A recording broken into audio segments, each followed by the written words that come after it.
Well, hi, and welcome to our next session at Mom's Mentoring. Today we're talking about the family office. And my friend Teresa Otten is here with us today. Thank you, Teresa, for coming. Thank you for having me. And I found Teresa online when I read her blog and then discovered that she lives nearby. So she has a blog called joyfulharborhome.com that I really recommend. It's awesome and encouraging. And Teresa, tell us a little bit and show us your book that you just wrote. Oh, I'd love to do that. It's called Harbor Home. Create a home where you and your children can thrive. And I have read it and I recommend it. It's really great. And so today when we're talking about the family office, in Teresa's book, she talks a lot about a harbor master, a captain, the mates, and uses that language to get across the ideas of how a family can function well together, both in the minutiae of everyday chores and tasks and situations, as well as the big 30,000-foot view picture of setting goals and achieving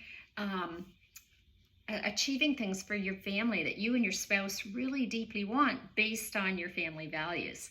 And so you think of a family office, and it would be similar, I guess, to having a CEO and a CFO and a regional manager. Knowing the roles in a family can be really good. And sometimes having flexibility in that area can be challenging. So Teresa, maybe you can tell us a little bit about that and share us that kitchen story we talked about too. Well, when I was raising my children, we had a no man left behind theory about chores that were community chores, such as cleaning the kitchen after the evening meal. We would divide the great chore into several component pieces, unloading the dishwasher, sweeping the floor, what have you, but no one was allowed to leave until the entire chore had been completed, which meant that we supported each other, we undergirded each other if putting away the leftovers was taking longer than it normally did, or if there was a particularly sticky mess on a countertop. We would pitch in to help each other because in that way, everybody got to leave sooner. So it was less of a, I did my chore, now you do your chore, and more of a cooperative family unit, which makes for a happier home. Yeah. Score. It worked. It actually worked. Yeah. Oh, that's great. So when I think about flexibility, I can imagine some moms saying, hey, family office, setting goals, like, okay, that would work great for my friend. When she takes the Myers-Briggs, she's a J. She loves to plan. That's who she is. I'm a P. I'm a non-planner. I like to fly by the seat of my pants. Right. So how can it be a benefit to both P's and J's to do the work of determining family values? Dina, I think you really hit the nail on the head with the word goal as opposed to planning. I think if we consider what our overarching goal is for our family, what are our family's most important values? How do we verbalize these? Come up with some adjectives to describe your family and then work towards those in any number of ways. It doesn't have to have a specifically laid out plan.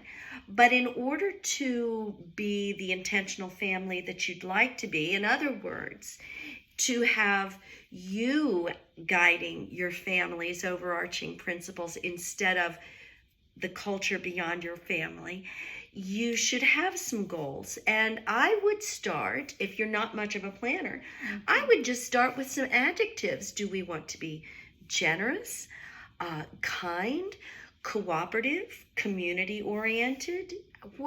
Define what it is that matters most to you and your family, and then move towards those goals rather than having a set plan. Would that work? Yeah, I think it can be pretty unstructured if you don't love putting pen to paper. I remember years ago with our little kiddos, when they were elementary age kids, we had a bonfire one night, and my husband and I were talking about all of us trying to get on the same page as a family and have some amount of cohesiveness. And so we asked the kids, what's working in our family and what's not working? Oh, that's and good. then out of that really awesome conversation, which was a little hard for us to hear, our youngest daughter said, "Can I say anything?" We said, And "Yes, you gulp can and say, anything." yes. Yes, exactly. And so that was a fun night, but it really gave our family tracks to run on. We literally wrote 5 things down, stuck them on the fridge, and they sat there for years, over a decade. And it helped our family decide, who are we as a family? What are we going to be about? What are we going to say no to? What are we going to say yes to? And I think, mention about what you talked about at the family, how you could have a conversation even about saying, hey, new neighbors moved in. What would we Sure. like to do to welcome them? Well, and I think that is where the rubber meets the road, is when you have an opportunity to live out your family values, which is, of course, what we want our family values to achieve, is a new way of living, a way of being in the world. So using your example of the new neighbors move in, what we can do is suggest to our children that this event has occurred. What would they like to do that would be consistent with our family values? What do they see as a way to greet our new neighbors? And ask very specific questions and then act on that. I think that is so affirming to a child when they've been asked for their opinion and then you act on that. That gives them an ownership and a sense of pride and I thought this up, and that's very important. It gives And them now a we're role. doing it. And now Yeah. we're doing it. Exactly. Yeah. And what about flexibility? Is when you set a plan, does it have to stay rigid and like that forever? How do you go about adjusting it? Oh, I think you have to be mindful that you don't stick so closely to your plan that you miss opportunities for growth and learning. Always be on the lookout for God to give you a great detour where we find new ways of exploring how to live our family values. So, for example, you're taking again the neighbor situation, and your daughter wants to bake cookies and your son wants to invite them on an outing. What's wrong with combining the two? And that's not even really the best example that I can think of, but I do want. The nice thing about detours is that they are unplanned. So be mindful of them. See what that looks like in your life. Allow your child to lead towards new ways of learning. Yeah, that reminds me of a story my husband told where he said when Jesus was here on earth, he could say, I have come so that, and he had a specific purpose, but every morning he would get up and pray and seek time with his Father to get his direction for the day, and he allowed for interruptions. Right.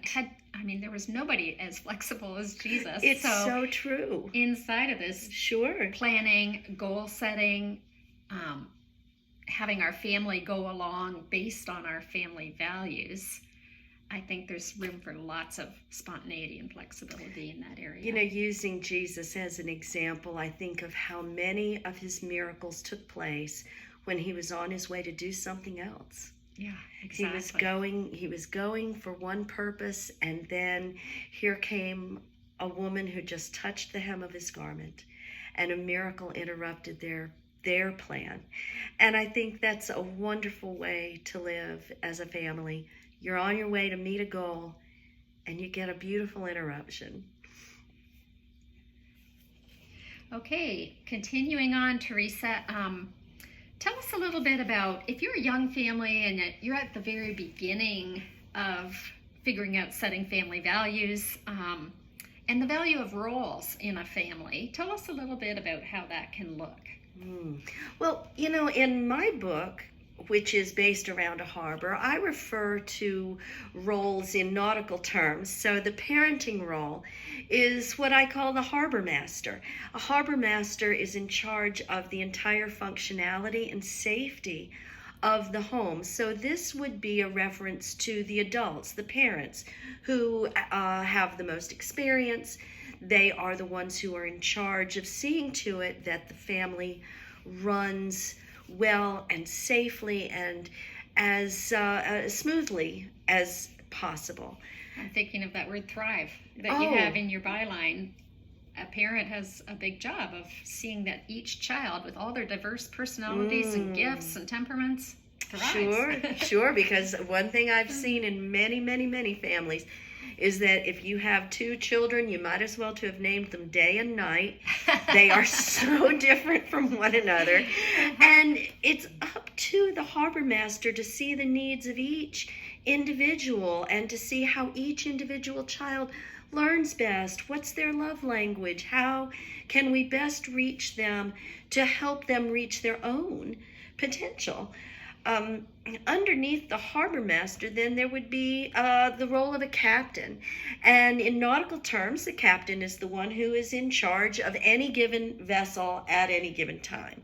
So the captain in our harbor home would be the one who perhaps has special expertise in an area or a particular passion for one area of family life. So just to put it in a very practical term, cooking. Suppose your husband is a wonderful cook and he loves to cook and you not so much. Well, then perhaps he's the captain of that area. But in that capacity, you would then have mates, people who come along and undergird the captain.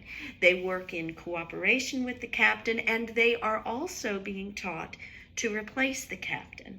We're not training our children to just be our little helpers. Remember that the end goal of parenting is to create independent adults who can go with confidence into the world.